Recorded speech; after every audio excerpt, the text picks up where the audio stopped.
What's up, guys? So today we are reviewing this Mazda CX-5 2.5 turbo. Once again, I'm in a rental car because I went to go get the 60,000 mile servicing, and then they said I need a new control arm.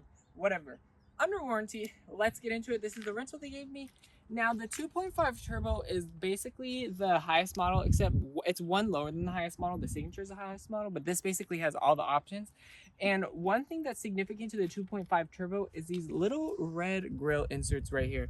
I think these look really nice, and you can only get these on the 2.5 turbo. You actually can't get it on the Signature model. I wish you could get that on the Signature model. Honestly, this low-key is one of my favorite design elements of the entire car. Now, they refreshed the Mazda CX-5. This is a 2023 model. For I think it's either 2022 or 2023. I don't know, but here's what they did with the refresh. They smoothed out the bumpers. This is Mazda's Crystal Soul Red metallic paint, and it literally is probably one of my favorite reds on any car. But they removed the fog lights down here. And if you know, oh, I thought that was scratched up for a second. If you notice, this is gloss black. Most other models will have a matte black plastic, but since this is 2.5 turbo, you get gloss black. And then you could also have this be body color if you get the Signature model. Now, let's look at these headlights. These LED headlights come standard on every single model. These are the upgraded headlights that you get on some of the lower trims, but it comes standard on the 2.5 turbo. Basically, all Mazda CX-5 headlights look like this, except some of the lower trims don't have these LED accents right here, which I think is really nice, is that you get LED turn signals on every single model. That's one thing I complained about the pre-refresh, is that you didn't get LED turn signals. Now, these are the wheels you get on the 2.5 turbo model. The Signature model will also have these same wheels, except they won't be painted black. Honestly, these are actually my favorite wheels ever offered on a Mazda CX-5. I think these wheels are so good looking. These are the wheels that come on the CX-9, except they're painted black. You could also get them black on the CX-9. Honestly, I think they look really good, and I think this gloss black looks really good. Now, since this is a 2.5 turbo model, you get these black mirrors, which I think really elevates the whole design of the car. And yep, they are power folding. Oh, the car's on, so we can't lock it and fold the mirrors. Let's turn the car off in a second. And honestly, guys, just come up here and look at how nice this Crystal Soul Red metallic shines in the sun. Mazda really does himself well with this paint. I am obsessed with this paint. Now, let's talk about the rear. Here are the taillights you get. These are LED taillights. Every model comes with LED taillights, except the upgraded ones give you this LED right here. And I like how all models give you LED turn signals also right here. That's another thing I complained about the pre-refresh Mazda CX-5, is you don't get LED or turn signals LED. Now let's go down here. Look at these exhausts. These exhausts are a little bit big because it's a turbo model. The turbo model gives you some bigger exhaust, and I like how they blacked this out instead of making it matte black. You could have it in matte black on the lower trims, and then just like I said with the front, the Signature model will make this painted. And if you see right here, you get an all-wheel drive badge because all models come standard with all-wheel drive now. So if you have a 2023 CX-5, you have all-wheel drive. Now let's look over here. You get the turbo badge right here. Some people complain about cars having a turbo badge, but I actually like it. Maybe it's because I'm a younger person, but let's open the trunk. Here's my issue. No foot activated liftgate. The Ford Escape has had a foot activated liftgate for literally like the past 10 years. This, you can't get a foot activated liftgate. You have to just open it yourself, but at least it's power. I mean, of course it's power. If they didn't have a power tailgate, that literally would be down bad. Now let's talk about the rear. Let me move all my stuff. You get a decent amount of cargo space. I like it. You get a 12 volt right over here. Kind of cool, not really. And then if you open up the floor, you get a spare tire. And then here is the subwoofer for the Bose sound system. Now, you know what you also get is this right here. You can pull that and it folds down the seats. I will show you guys. I'll show you guys. Folds down the seats. Let's fold it back up because we're going to get in the rear. Ooh. That's pretty nice. I know the Mazda CX-30 doesn't give you that. Oh, look at that, power tailgate, but no lock button on the tailgate, which I think is stupid because the Mazda CX-30 and the Mazda 3 both give you a lock button, and they don't even have a power tailgate on some of the models that give you a lock button. I know the CX-30 has a power tailgate on the highest model though. Let's close the tailgate though. This is the key fob you get. Mazda's detonator key. Since it has a power tailgate, you get the power tailgate button on here.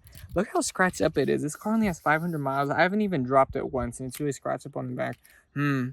Now, this has the old Mazda door handles where you press this in to lock it, and you can press it twice and it unlocks all the doors. Although I didn't do it fast enough, so it just locked it again. No sensor in the back, but when you lock and unlock it, you can see here the mirrors fold in and out. Pretty nice. And now let's open up the car and get inside. Let's talk about these seats. These are the leather seats you get. Now you get red stitching. You don't have to go for the carbon edition to get the red stitching. And this is an 8-way power driver seat with 2-way power lumbar. That comes on most models except the first 2 trims don't give you that. You also get driver seat memory and a 6-way power passenger seat. These seats, we got to talk about these seats. The leather quality, honestly, I noticed it's not as nice of a leather quality as the red leather that you get in the CX-30 that I just reviewed. And I noticed these seats, they did update them a little bit, because I remember in my previous CX-5 review, I complained the seats were too hard. They're softer now and they are a little bit more comfy, but I think they need more bolstering on the back and right here, because I noticed it just feels like I'm sitting flat on the seat and it kind of makes me uncomfortable, but it's not that bad. You can also get red leather seats on the carbon edition, but I wish you would be able to get red leather seats on the higher trims. If you get a carbon edition, you don't get the 2.5 turbo, you don't get cooled seats, you don't get the Bose sound system, and then you don't get a few technical features. Honestly, I think that's dumb that you can't get those features. I wish they would give you red leather on this model, but whatever, let's get in. Now, let's talk about these door panels. You get tons of storage down here, which is really nice. These windows, they all feel nice. You get power folding mirrors, obviously, because we saw it outside. One-touch windows is standard on every model, and this is a really soft armrest. I really like it. And the leather, the stitching extends all the way to over here. You see you got the Bose 10-speaker sound system, which sounds really good. I remember I complained about the Bose 10-speaker sound system in my last CX-5 review, saying it didn't have as much bass as I wanted, but I think they updated a little bit, because this car has so much more bass than like any other Mazda I've been in. Like, I'm not even kidding. This has the most bass of any Mazda I've been in, so I think they made it have more bass, or they just tweaked the settings or something. But looking back at the door panels here, you get, this is obviously leatherette or leather, whatever. You get some nice stitching right here, which you usually only get that in more luxury cars. And this is really soft. And then you also get this new kind of carbon look trim with some little red lines in it. Honestly, it feels really nice. It has a matte finish. And then I like this gloss or kind of matte finish silver right here. Really nice door panel. Looking at the steering wheel, honestly, this has really nice leather quality. This steering wheel isn't as nice as the new steering wheels that you get in the Mazda CX-30, the Mazda 3, and the Mazda CX-50. First off, because the buttons in those steering wheels are way nicer, the leather quality is just a little bit softer. And what I mean by nicer buttons is they feel nicer. Yeah, these feel fine, but if you've driven a Mazda 3, Mazda CX-30, or a Mazda CX-50, you'll notice that the buttons are all so satisfying to click, and these buttons aren't like that. But it doesn't mean this steering wheel is bad. And this also doesn't have as much silver as you get on the Mazda 3 and the CX-50 and the CX-30. You also get paddle shifters right here. You get those on the higher trims of the naturally aspirated model, or in the 2.5 turbo model standard. And then you get auto rain sensing wipers are standard on every model, which I think is really nice. And one thing that they made standard on every model now is blind spot monitoring and rear cross traffic alert. Before, the base models didn't give you that, I don't think. And basically every driver assistance is standard in this car. So forward collision warning, adaptive cruise control, lane keeping assist, blah, blah, blah, blah, blah. Let's start the vehicle. Not really. We're going to just turn on the accessory mode. Here is the gauge cluster you get. The higher trims will give you this gauge cluster. It's a digital gauge cluster. Pressing the info button, you could just scroll through here. It's like basically every other Mazda with this gauge cluster. If you hold this down, it changes that. I don't know if you guys knew that. And you can get rid of it. I don't know why you would. We'll put it back like that. Here's something that's new for the 2023 model year. Is before this was a sport mode, but now you got My Drive. So you got, when you switch it up, you got sport mode. It puts it in the sport gauges, then normal gauges, and then off-road gauges. That's something that I complained about with this gauge cluster in every Mazda, is I'm like, honestly, it's a digital gauge cluster, and you can't really change any of the colors. I think that's stupid. What's the point of having a digital gauge cluster? But they listened to me or something, because they added where you could change colors. So I think that's really nice. Now let's talk about down here. They removed the traction control button for some reason. You get a power tailgate button. But a lot of times I tried to use the power tailgate when the car was in park, but it was on and I couldn't use it. So I don't know what that deal is. Let's talk about the dashboard. This isn't leather. This is just a soft material, but it's nice. And then this is a soft material up here. You can see we have the... Oh, well, it's not showing up. Let's talk about this headliner. You get black headliners on the turbo models, which previously you had to go for the signature model to get black headliner, and I love that because I'm a huge fan of black headliner. You also get LED lighting in here, which is really nice. You don't have to go for the signature models to get LED lighting. And you get a normal size sunroof, no panoramic sunroof. Whatever, the CX-5 never has a panoramic sunroof. The new CX-50 does. Get the CX-50 if you want the panoramic sunroof. That's probably what I would get. Here's something. See, you get an auto dimming rearview mirror, right? It's not frameless though. Signature model gives you frameless. But you don't get an auto dimming driver side mirror. My Mazda 6 has the auto dimming driver side mirror, and I've driven some of the lower trim Mazda 6s and they give you an auto dimming driver side mirror. So I don't know why this one doesn't have it.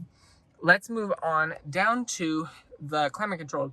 Dual zone climate control is standard on every single model except the base model. Heated seats comes on every single model except the base model. And then I think the trim below this, the naturally aspirated trim, I forgot what it's called because Mazda changed their trims, but I forgot what they're all called. I think it's like preferred or premium select. I don't even know. But the third model up from the highest trim will give you cooled seats. So I like how you don't have to go for the highest trim to get cooled seats. That's really nice. And then here's what you got going on down here, your rotary control. I love the rotary control. It's so much more convenient than a touchscreen. This is their 10.25-inch display. It is not a touchscreen at all, so don't even try to touch it. It's flipping through it. Honestly, I'm starting to get more used to this infotainment, but I like their previous system better. It's just a lot of menus to go through. And like, let's say if you have Apple CarPlay on and you want to go to look at your fuel economy, because one thing you can't really look at the fuel economy. I mean, it has in the gauge cluster, it has like the display on the right, but you can't really look at it and see your average. You can see your average if you want to reset your trip computer, but what if you don't want to do that? You just want to see your average for the drive and you're in Apple CarPlay, then you have to press home and then go all the way to information. And then you have to go to fuel economy monitor and do that. It's kind of just a little bit tedious where I feel like they could simplify it a little bit. And then I noticed with the Sirius XM, I was trying to use Sirius XM and then literally like I was trying to flip through channels. In their old system, you could like add it to favorites. I couldn't figure out a way to add channels to my favorites. And then I would want to flip through channels and it wouldn't leave it on the channel I was on. So I was on Shade 45 and then it would go all the way back to the top when I'd want to scroll through channels. So then you'd have to scroll all the way to the bottom if you want to just go to the next channel. You can go through a little setting, like if you go through here, Sirius XM, you could go menu and then go to tuner controls, and then this is how you could change it from channel to channel. But honestly, that's literally doing the most, going through the menus just to get through that setting. And then if you want to, because I change music a lot, if you want to switch back to your Apple CarPlay, you're doing a lot, but it's whatever. Looking down here, you get a wireless charger. The 2.5 turbo model gives you a wireless charger now, which I think this is a great spot for a wireless charger, and it's big enough for my phone. I have an iPhone 12 Pro Max, so it shall be working for a while. It won't become obsolete. Heated steering wheel, period. Looking down here, I really like this soft leather with the red stitching. You get 2 cup holders right here. Here's the armrest. It's soft, not as big as in the CX-30 or the Mazda 3. That's okay. It doesn't slide forward and back. You could only open it, and you get this little divider here. Open it up. It's pretty deep. You get 2 USB ports and a 12 volt. Your navigation would go in there. Closing that up. Let's open up the glove box. It falls slowly, and you get this lined felt material, which is really nice. But I really like the CX-5's interior. This is also soft too, but it's just a lot of black in here. I wish they could maybe change this color or this color to like red or something. What's up? We're in the back seat. How much space do you get back here? I have the seat where I would say, look at this. My knees touch, but honestly, I could just spread my legs like this. I can move the seat up. I have more room to move the seat up. I just like the seat back because I'm 6'3". Headroom, I have a good amount of headroom. You get LED lighting back here, just like in the front. And then look at this. 2 heated rear seats, which is really nice. And opening this up, you get 2 USB ports in here and just a tiny bit of storage. Close it. Let's take it out before I forget about it. Rear air vents. Every single model except the base model will give you rear air vents, which is nice. And then shutting this door, what are the materials like back here? One touch windows standard on all 4. You get to same materials as the front. Soft here, big door panel right here. Another spot to put the vape right there. And this is soft with stitching, and you get back trim just like in the front. Here's my issue though with the back seat. Previously, in the pre-refresh CX-5s, you could slide this back and forth like this, and you could recline the seat a little bit. This one you can't. You can't even adjust this seat at all. I guess you could... Yeah, no. That's all you could do. It has less adjustability now. I guess you adjust it with this, but you can't slide it back and forth anymore. This barely even reclines. Honestly, I wouldn't even call that reclining at all. So I don't know why Mazda removed that, but whatever they did. Let's open the hood. How long is it going to take me to open it? Oh, period. I did it hella quick. It's probably the first time anybody opened this hood. This car is like 500 miles. Now, what is powering this beast of an engine? This is Mazda Skyactiv G, whatever G stands for. 2.5 liter turbo, and they updated it, I think, for 2022 to have a little bit more power. So now it has 256 horsepower and 320 pound-feet of torque. All-wheel drive is standard. Honestly, it's a pretty torquey engine. 6-speed automatic is the only transmission available whether you go for the naturally, God, why did I almost say navigation? The naturally aspirated model or the turbo model. And the naturally aspirated model will come with 187 horsepower and 186 pound-foot of torque. What MPGs does this get? This gets 22 in the city and 27 on the highway. Not that good at all. I think Mazda needs to come out. Actually, Mazda is coming out with a plug-in hybrid electric vehicle, so we got that coming on the way.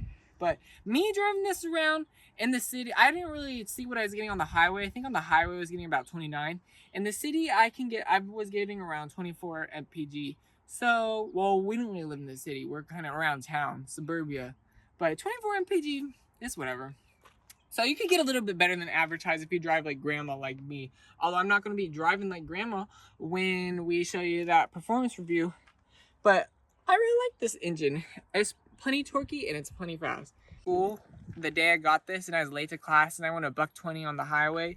And this thing, I was not having to floor it to pass everyone. I was just doing half throttle. And it wasn't really downshifting much because it has so much torque that you don't really have to press the gas that hard because you just got all the torque to go for you. But let's close the hood and let's get into the driving part. Let's show you guys the exhaust sound.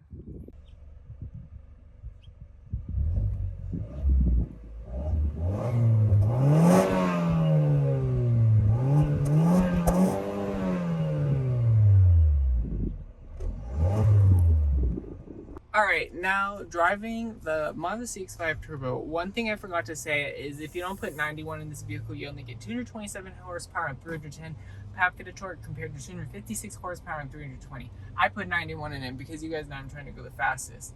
But setting off, the first thing I noticed is this suspension. I feel like the CX-30 just has a little bit of a smoother riding suspension. Probably because it's on a new platform. Alright, so we're driving it around town, and honestly, what I really like about this vehicle with 320 pound-foot of torque, you do not have to barely rev it at all to be driving through traffic. You know, you're not going to be the fastest person on the road, but you're definitely going to be able to pass cars. And this one thing about this engine is it kind of like, it doesn't like to rev when you rev it out. It short shifts at 5,200 RPM. But you know some turbo engines where you set off and then it almost like barely shifts above like 1,000 RPM. This engine isn't like that. This shifts at like around 2,000 RPM when you're just setting off. But just driving along, I'm able to get 24 mpg just driving like a grandma because I'm trying to save the most gas as possible. One thing you do get with the turbo model is this heads-up display. It is pretty nice. You can't change the color of it. It does show the traffic sign if you get the signature model, but since it's the signature model, you don't get traffic sign recognition. Okay, now we are heading to a twisty road, and another thing I noticed, this thing absorbs bumps good, but I feel like it doesn't absorb it nearly as good as the CX-30. But that's okay, this is an older platform. But we are going to put it in sport mode and see how it drives. I also forgot to say, the signature model gives you a few more features. So this only has a normal rear view camera. You don't have a 360-degree camera. That comes on the signature model. Signature model also gives you front and rear parking sensors, Napa leather, and it gives you rear cross-traffic braking and rear cross-traffic braking, or rear braking for the parking sensors. Now, let's put it in sport mode. You can see the gauge cluster changes. Turn off the AC. Put the foot down. Okay, show the road. All-wheel drive, and we trimmed the tires.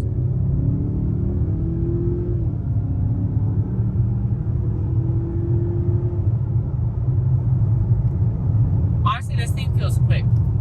Now, it's not... I noticed that Audi Q5 will feel faster, because this transmission is really what holds this vehicle back, and that's what I say in all my Mazda reviews. The 6-speed holds the car back a little bit. It doesn't shift as fast enough. I mean, this is like a decade-old transmission. For a 6-speed, like, old transmission, it's just fast enough, but compared to all the new transmission, this isn't fast enough. It does shift really smoothly, though. And one thing I noticed in my Mazda CX-30 review was that the transmission wasn't as smooth as other Mazdas I reviewed. This one isn't like that. This one's just super smooth, and I really like that. So if you're not someone who's really worried that much about performance, this will be good for you.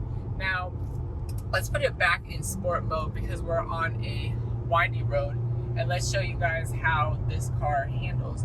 Now, I drove this car like last night on this road, and honestly, I actually was having kind of fun. You do feel its weight around the turns. This doesn't handle as well as the CX-30 or Mazda 3. Obviously, you can feel its weight a little bit in its size, but you know, comparing this to a lot of other SUVs, like let's say a Ford Escape, this thing's a lot more fun to drive, because where you notice it is when you're really taking a turn. Like if you have to turn a little bit sharply, like, you know, when you don't turn sharp enough and then you start going to the side a little bit, you turn sharply and then it turns sharply. It doesn't want to slide over off the edge like some cars do. And that's what I really like about it. This thing doesn't want to lose control, really. Like, I'm going, what, 70 right now? And it feels like we could just keep going faster. It's a good road to go. Fast on, kind of. Test out the handling. Now, let's talk about the brakes. One thing I complained in my CX-30 review is that the brakes are not responsive enough. And these are not like that. These brakes are responsive enough and they stop good enough. I have no issues with the brakes. See? It seemed like we're gonna go in the other lane, but then you yank the steering wheel a little bit and this thing moves out the way. Like, literally, the steering, whatever you need to do, it moves for you. And that's why, like, this thing drives more like a hatchback than an SUV. I mean, I wouldn't call it a hatchback driving vehicle, though, but, like, if you're comparing it to an SUV or a hatchback, you're gonna feel like you're more in a hatchback driving this. You know, just driving this on the turns, you can feel safe and you feel confident. Another thing I noticed, let's talk about the LED headlights. In the CX-30 review, I noticed the headlights were really bright, and you got adjustable leveling. These, I mean, you can probably adjust these from under the hood to adjust the headlight leveling, but nobody's going to do that. These headlights aren't as bright as the CX-30 and the Mazda 3. The Mazda 3 and the CX-30 actually have really bright headlights. Doesn't mean these are not bright headlights, because they are really bright. Alright, we're going to go right. Y'all see that? Y'all see that? I just took that turn, and normally a vehicle would understeer to the next lane. This one literally, like, that one around the turn like a freaking razor on a road. Whatever that means. Let's talk about the driver assistance. Wow, I'm literally, like, whipping it through this road. This has lane keeping assist. You can get traffic jam assist, which is basically like Hyundai's highway drive assist, I think, you know, where it self-drives for you and keeps you in the lane. This, the traffic jam assist doesn't work as good as Hyundai's, because, you know, you can't use it above, I think, speeds like 50, 55, 60. This one doesn't have it. You have to go for the signature model to get the traffic jam assist. And I really just noticed Hyundai's traffic jam assist just works so much better, where you could use it at basically any speed in the Hyundai, and it also really just like steers for you and really keeps you in the lane. This barely keeps you in the lane. Like, obviously I'm not going to show you right here because we're on a twisty road, and this is actually the most sus part of the road right here. But this, you let go of the steering wheel and you're going to go out of the lane a little bit. The adaptive cruise control works good. All the driver assistance works good. Mazda's advanced blind spot monitoring works good. It's called advanced blind spot monitoring because it detects cars from farther away than other blind spot monitoring systems would. But then you get lazy with it because your blind spot monitoring is going off, but then you could still cut somebody off. That's controversial, but you know how it be. Sometimes somebody's in your blind spot, you're like, shit, I have no space, and you just cut them off. That's how this blind spot monitoring is. So you get kind of lazy and you look at it and you're like, oh, somebody's there.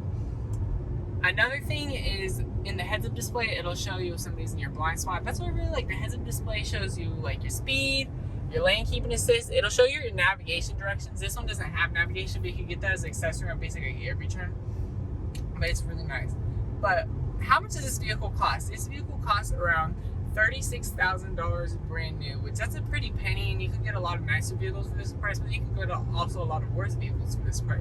I feel like this car slots in, I don't want to say pretty average, but it kind of is a little bit average. This interior is really nice, but I feel like some of the competition is starting to catch up, and it does have a lot of features, but so does a lot of the competition. The Bose sound system is really good. It has lots of bass. But comparing this to other cars, honestly, I don't know. I feel like it's not as compelling of a vehicle anymore. I still really love it, but I think the CX-50 is going to replace this, or the CX-60 or something. I don't even know. Mazda's coming out with new SUVs, and I feel like this is going to be on the chopping block soon because it's starting to get old. But I still think this is a really nice vehicle. But I do want to say one thing though. I do notice a rattle in here sometimes over on the passenger side, and I don't know what it is. I can't find it. I literally check. I don't have anything in the door panels or anything. Maybe there's something in my trunk, but it doesn't sound like it's coming from the trunk. So I don't know what that rattle is, and I'm not kidding. I've never heard a rattle in any other Mazda vehicle. That's one thing that's nice about Mazdas, is they have pretty good build quality aside from their seat trims, which I have. But yeah, overall, I think if you're in the market for an SUV, this is a really good choice because this is pretty reliable.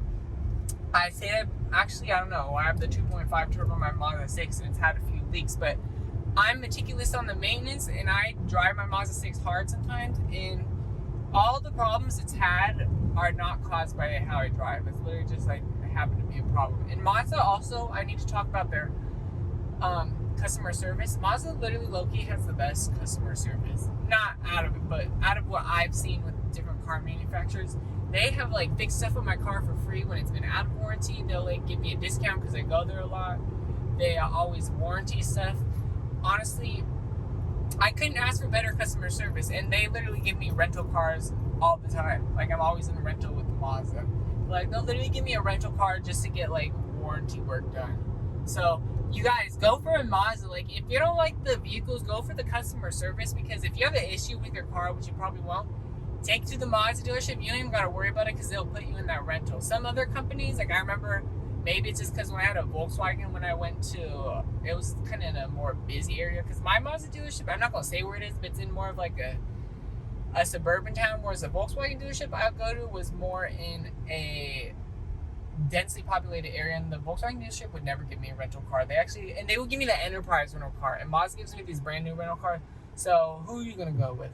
But overall, I think this is really, the after school traffic. Oh my god. Okay, I'm gonna have to, let me be a bitch.